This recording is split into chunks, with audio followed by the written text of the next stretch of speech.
between difference between the partial pressure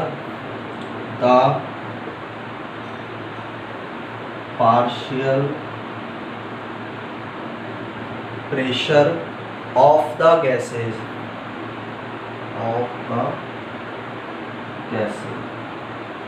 यानी गैसों के अंदर जो पार्शियल प्रेशर का डिफरेंस पाया जा रहा है, उस पार्शियल प्रेशर डिफरेंस आंशिक दाब के डिफरेंस के कारण एल्वियोली और जो कैपिलरीज है उनके ब्लड के बीच गैसों का एक्सचेंज होता है। इस गैसों के एक्सचेंज को हम एक्सटर्नल रेस्पिरेशन कहते हैं। तो एल्वियोली और कैपिलरीज का जो ब्लड है उसके बीच जो गैसों का एक्सचेंज है वो एक्सटर्नल रेस्पिरेशन कहलाता है, और गैसों के पार्शियल प्रेशर का जो डिफरेंस है उसके कारण ये कंप्लीट होगा। सेकंड टाइप का जो होता है इंटरनल रेस्पिरेशन। सेकंड कौन सा है? Internal respiration. सेकंड लेवल इसका क्या होगा? Internal respiration. इंटरनल रेस्पिरेशन जो है इसके अंदर गैसों का एक्सचेंज किसके बीच होगा? ब्लड और इसके बीच टिश्यू के बीच। इसमें जो एक्सचेंज है गैसेज एक्सचेंज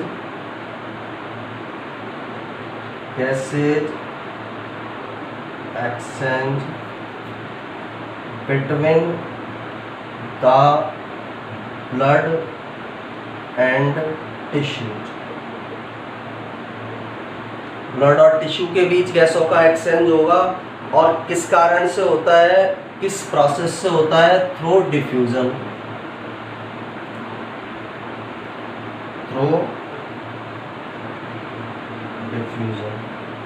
डिफ्यूजन की जो प्रोसेस है, विसरण की जो प्रोसेस पाई जाती है, उसके द्वारा ब्लड और टिश्यू के बीच गैसों का जो एक्सचेंज होगा उसे इंटरनल रेस्पिरेशन के नाम से जाना जाता है। तो दो लेवल्स पर ये कंप्लीट होता है रेस्पिरेशन की प्रोसेस, एक एक्सटर्नल रेस्पिरेशन और दूसरा क्या कहलाता है? Internal respiration. और इस तरह से जो रेस्पिरेशन की फिजियोलॉजी है या कार्य की है, रेस्पिरेशन किस तरह से कंप्लीट होता है, वो वाला पार्ट इसके अंदर हमने समझा है। एक बार इसको फिर से इसका देखते हैं, इसके अंदर क्या हो रहा है फिजियोलॉजी ऑफ रेस्पिरेशन में।